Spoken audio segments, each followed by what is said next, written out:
Breaking news from President Trump. This is what he just tweeted. He said, "I will not be attending the White House Correspondents Association dinner this year. Please wish everyone well and have a great evening." Okay, break this down for us, Athena, because I think there was a suspicion this might happen. There were, obviously this is an event where you have so many celebrities who go, and you had a lot of them saying, we're not going this year because of President Trump, and there was I think a open question about whether this event was going to end up being completely different than it had been in the past. Absolutely, Brianna. I don't think this comes as a huge surprise. You talk about the celebrities saying they might not come. Also, some of the big parties of that weekend, the hosts of those parties said that they were not going to be hosting the parties. We're talking about a dinner scheduled to take place at the end of April. It's a scholarship and awards dinner, a dinner that the president, whatever president, has traditionally attended. The president traditionally giving a pretty funny speech, sometimes poking fun at himself, as well as the media. That's generally the approach. But this is a president who said early on, I think it was that speech at the CIA right after his inauguration, that he was at war with the media. We know that his chief strategist, Steve Bannon, has called the media the opposition party. And the president just in the last several days has been tweeting and talking about the media as the enemy of the people. So I don't think it's a huge surprise that he doesn't want to be part of this kind of celebration, I guess, in some ways, of the media. Yeah, and I actually just spoke in the commercial break with Jeff Mason. He's the president of the White House Correspondents Association. He is rather busy right now, as you can imagine, responding to this, but he is going to come out and be live on CNN as soon as he can, so we are looking forward to that. Athena, I want to turn to Russia now with you, back to this topic, because you have a committee official who says, who is saying that Donald Trump did nothing improper. Tell us what's going on. That's right. So we've talked about the CNN's exclusive reporting from earlier this week that the White House Chief of Staff Reince Priebus talked with the FBI and asked the FBI to weigh in on to try to knock down some of these reports about Trump campaign aides having contacts with Russian officials during the campaign. The FBI refused to get involved, and so the White House reached out to others, among them the chairman of the House Intelligence Committee, that's Chairman Devin Nunes, and we have a statement from the communications advisor to the Intelligence Committee. I want to read what it says. It says, Chairman Nunes did nothing inappropriate. This is a chairman who did end up reaching out to the media. He made inquiries into the allegations published by the New York Times and couldn't find evidence to support them, so he told that to multiple reporters. And then a White House aide asked if he would speak to one more. So he spoke to that reporter as well, telling that person the same thing he told the other reporters. Devin Nunes, the chairman, standing by this idea that there was nothing inappropriate about him talking to reporters. Of course, critics disagree. Brianna? They certainly do. We'll keep following this. Athena Jones, lots of news breaking there this weekend at the White House. Thank you. And I want to turn back to the news that we learned just moments ago. The president deciding he is not going to attend the White House Correspondents' Dinner. Alice Stewart as well, a Republican strategist. So to you first, Alice, what do you make of this? Maybe not the biggest surprise, Athena Jones said. It's not, actually. You look at how Trump has expressed his opinions about the press over time, and it's really not a surprise. You look at Trump's tweet that you just referred to. I went back and looked right after you reported this. The last tweet from the White House Correspondents Association was yesterday, just after the dust-up with Sean Spicer bringing in certain media outlets back into his office and excluding CNN and New York Times, Politico, and a handful of others. The Correspondents Association was very vocal about that and said they're looking into the matter and will continue to talk with the White House about that. So clearly there's some back and forth and frustration amongst the association that really represents all of the press and the Trump White House. Look, I'm a former journalist, have been in political communications for quite some time. I think it's not appropriate to have an ongoing war with the press. I think the press's responsibility is critical in our democratic society. It's important to have the check and balance of the press. That's why they're called the fourth estate, keeping a close eye and being a watchdog for the public on what happens in government. I think it's critical and very important. But it's not a mistake. Donald Trump has been very clear throughout the campaign and in the White House that he does not have a lot of respect for the press and continues to call them out. And I think the comments about fake news and critical comments repeatedly is not appropriate. But this is something that he has always done throughout the campaign. It energizes his base every time he speaks. He did it just yesterday at CPAC. It energizes his base to have a war with the media, and I don't see it changing. Unfortunately, as we're seeing, it just continues to get even hotter. And now we have the chairman, former chairman of Democratic Party, Washington, D.C., A. Scott Bolden, with us. We appreciate you being with us. You hear this news, maybe not the biggest surprise, but do you think this is a big deal? Well, I think it's sheer entertainment, quite frankly. I think Donald Trump tries to play the media, and the media responds to it. I'm not surprised he's not going to the Correspondents' Dinner. I mean, the enemy of the people, the fourth estate, it's covered and protected, the press is, in the Constitution. This whole war against the media borders on the nonsensical, and it's really got to stop because, you know, what are we going to do? We're going to continue to cover him anyway. If CNN isn't going anywhere unless you have a media out day and not covering him at all, and that's not going to happen. What's going to be interesting is with the White House Correspondents' Dinner, what happens there? What entertainers come, what other politicians come, and what they do as an alternative to the centerpiece for that event with the absence of Donald Trump. We'll have to closely watch and see what happens. It's going to be entertaining, though, no matter what. Maybe they'll have SNL come and do a skit instead of Donald Trump being there. Well, but Sarah Westwood, White House correspondent for the Washington Examiner, now the question is, and maybe we'll find this out shortly because Jeff Mason from Reuters, who is the head of the White House Correspondents Association, is about to come out with a statement from the association. We're going to talk to him live. I think now the question is, if the president doesn't go to this event, does it even happen? Well, certainly the focus of the White House Correspondents' Dinner, part of it is supposed to be to celebrate the correspondents themselves and the work they do, and the president's attendance was a way to sort of put aside the adversarial part of the relationship and break bread together with administration officials. That's usually the purpose of the president's attendance at the White House Correspondents' Dinner. It'll be interesting to see whether the administration sends another high-profile person in President Trump's place. Would we see Vice President Pence come as a proxy for President Trump? Would we see another high-level cabinet official make an appearance, and Trump himself might stay away from the dinner? It'll be interesting to see if the administration wants to participate in it at all, or if President Trump has instructed everyone to stay away from the dinner to send an even more powerful message about how the administration views its relationship with the media. No, that is a really good point. If someone else would come in his stead, and if they don't. And Ryan, Liz, I mean, you've gone to this event. We've, I don't know who, not we, but it has been nicknamed the nerd prom, right? It's this collision, even though, so and Sarah points this out. She says this is a chance for sort of the grudge to be set aside between the media and the administration, but it has become this giant sort of show. It's almost this carnival where Hollywood collides with Washington, but the real reason for this is actually for scholarship winners, right? I mean, that is at its heart, and some people would argue that that gets lost in it. So is it a possibility that maybe this just gets taken back to the real purpose for the White House Correspondents' Dinner? Yeah, look, I think President Trump has done everyone a favor here by not going to the dinner.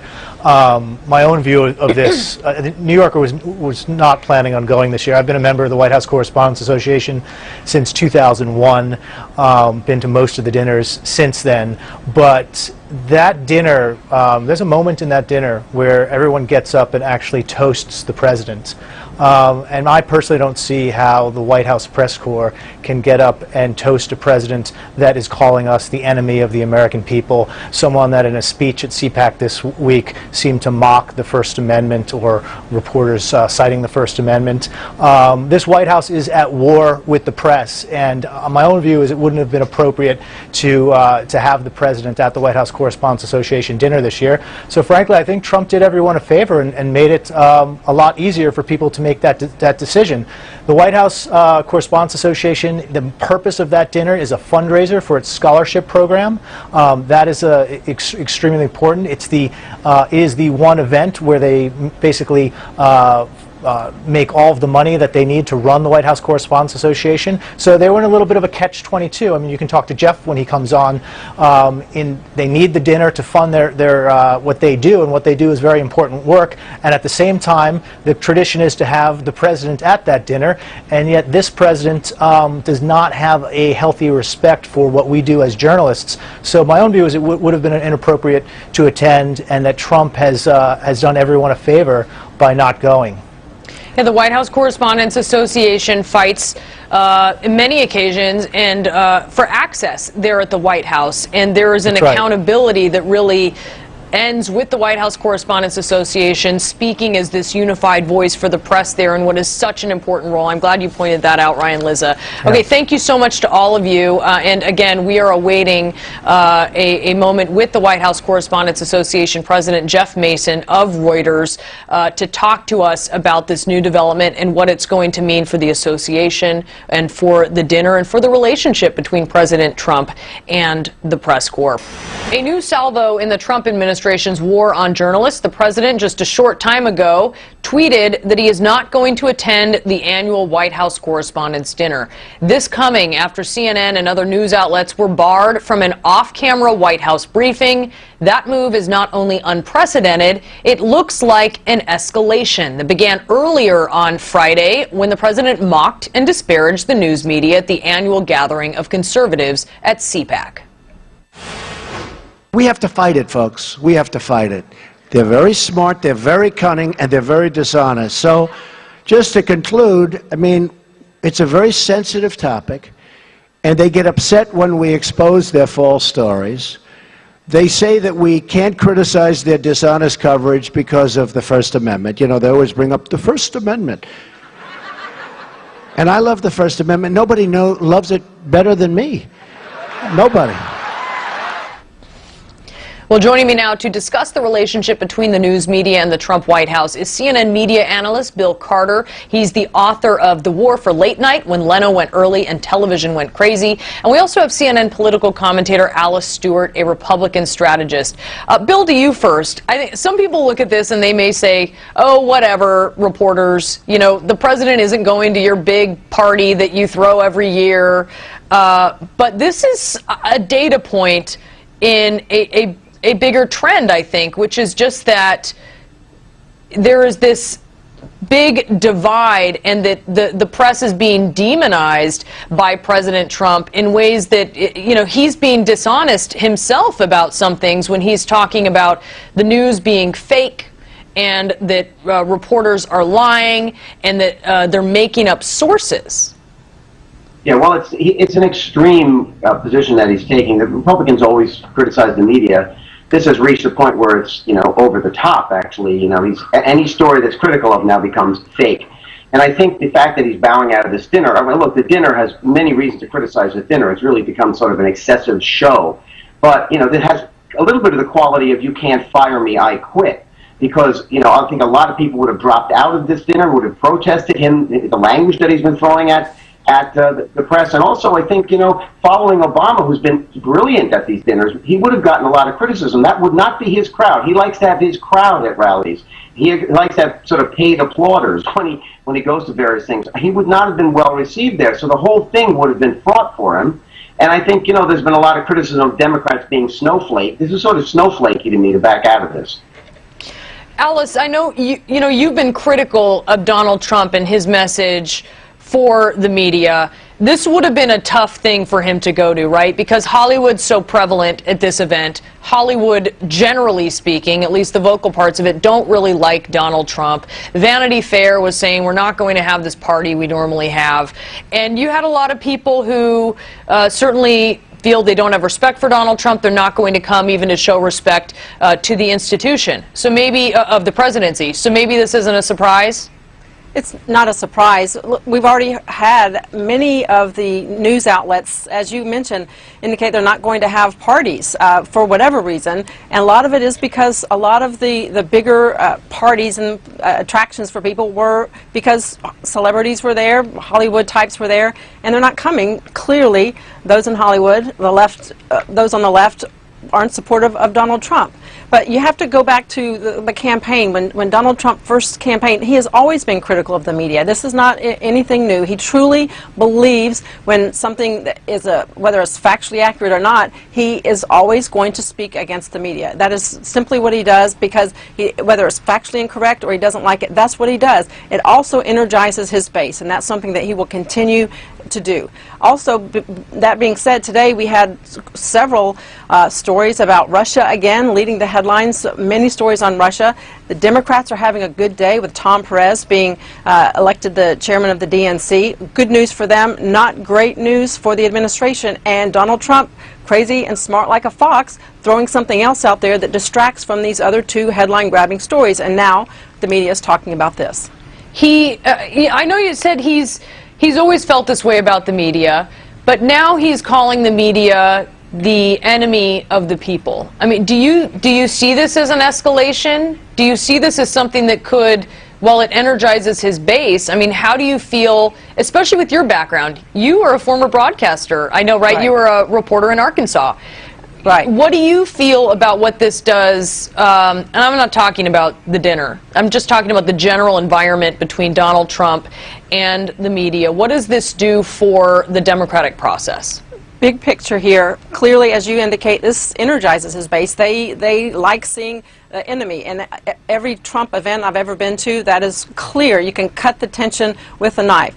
That being said, the media has a very important role in a free democratic society. They are the fourth estate. They are there to be a check and balance and be the eyes and ears of the public on what's going on in the government and what's going on with our elected officials and keeping them open and transparent. It's a critical part of our society, and they need to be allowed to do the job they're doing. Unfortunately, with some of the things that we're currently seeing, some of them, as we saw yesterday, with some of them being excluded from a briefing and instead a gaggle, that inhibits the media's opportunities to do what they are here to do, and I think that's unfortunate.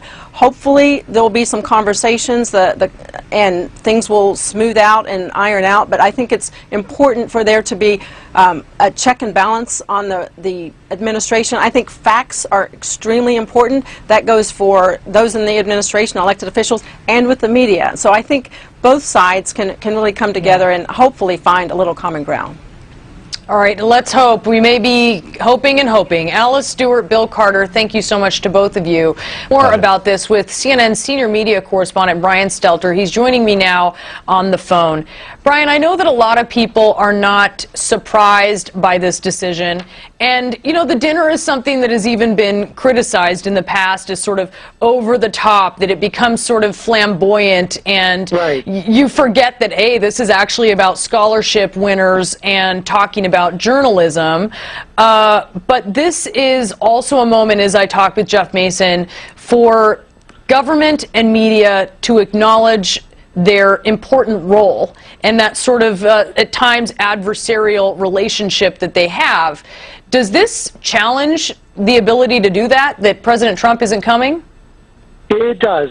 Richard Nixon skipped 1 year, Jimmy Carter skipped 1 year, and as you all just mentioned, Ronald Reagan skipped the year after that assassination attempt.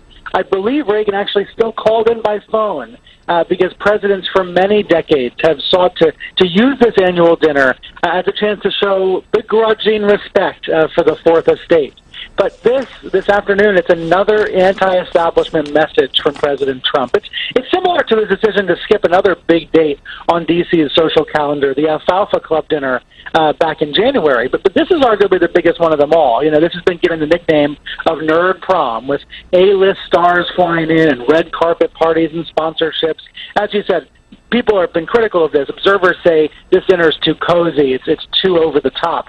But this year was clearly going to be back to basics because of President Trump's election, because a lot of Hollywood celebrities were not going to want to participate. And, Brianna, I think this is a missed opportunity by the president. I'm not here saying I'm surprised by his decision, but it's a missed opportunity to uphold First Amendment values, and try to lessen the tensions between his White House and the press corps, and to defend the kind of journalism that he actually says he supports. Lately he's been claiming that he says nobody loves the First Amendment more than me, but to choose not to attend this annual celebration of the press is a choice that's in line with his media attacks. But it's a missed opportunity to say all the usual things the president says about the press.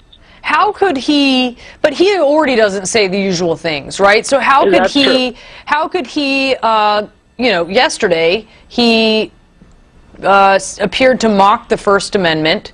He accused reporters of making up sources, which he had no evidence of, and Right. that's a fireable offense. I don't know anyone who has done that. Right. And he called the press the enemy of the people. How could he say those things and then show up at the dinner? I mean, that would have been unfitting with his rhetoric of the past. I absolutely agree with you, and I wonder if Vice President Mike Pence will come in his place, or if maybe one of the famed Trump impersonators, like Alec Baldwin, will end up being the entertainer. We don't know who the entertainer is going to be. Normally, there's a comedian, as you know, Brianna. Last year it was Larry Wilmore getting on stage. And that's one of the aspects of this we should keep in mind. That President Trump probably did not want to be roasted by whatever comedian was invited before the dinner actually happens.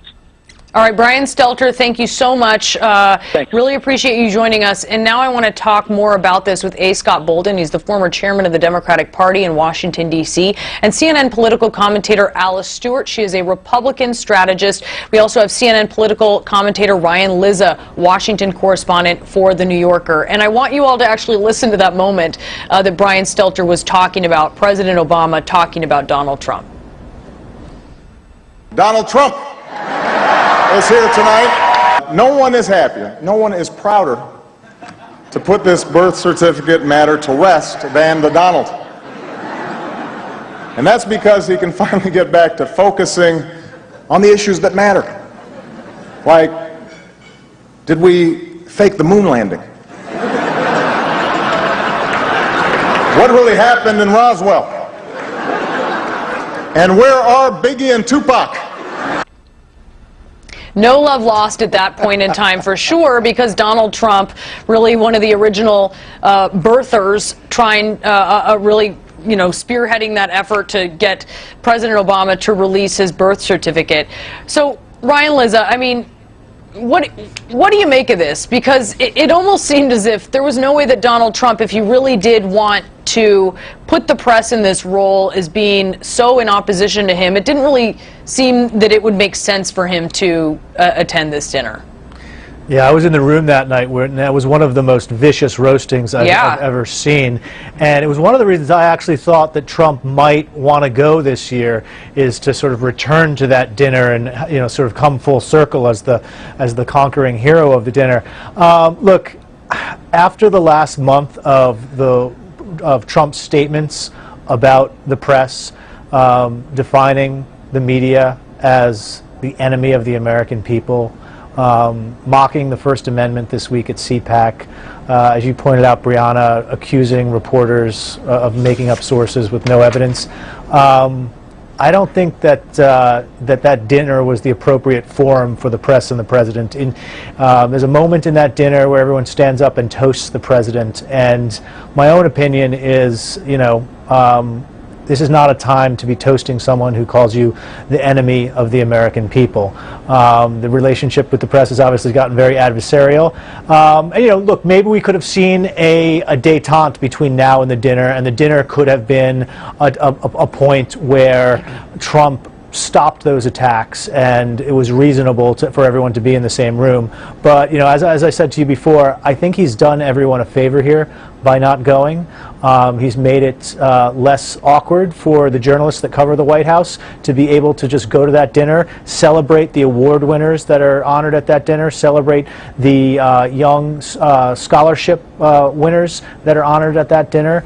And I frankly, I was not planning on attending. If been a member of the White House Correspondents Association since 2001 and have been to most of the dinners, but I don't think it would have been appropriate this year to go if Trump had been there. That's my own view. Alice, what do you think? What do you think about that?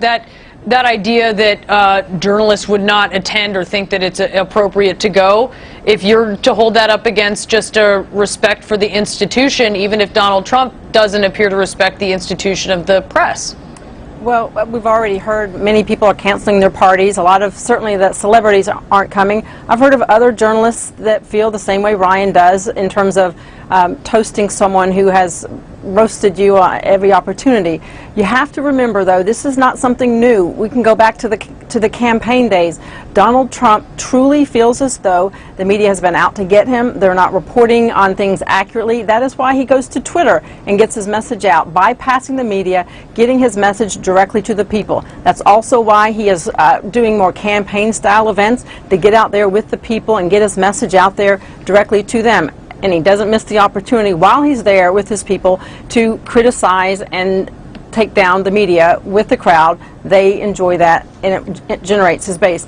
That being said, as a former journalist, I think it's important what the role of the press is. I think it's critical for a free democracy to have that check and balance on the government and open and transparency with the government. And also, it's not forgotten here, Democrats, for the first time in quite some time, have some wind in their sail today with Tom Perez being the new DNC chair.